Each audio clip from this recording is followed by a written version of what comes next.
Oy, masyadong naging trending yung tinatawag na gustong i-bend ni Senator Tulfo ang tinatawag na batas. Sinang-ayunan naman ito ni Secretary Rimulya, kasama na rin ang kapatid niyang si Rapi Tulfo.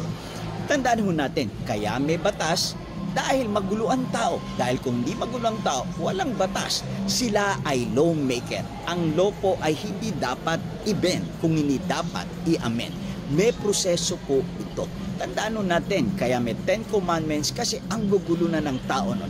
At hindi lahat ng sinasabing the voice of the people is the voice of God.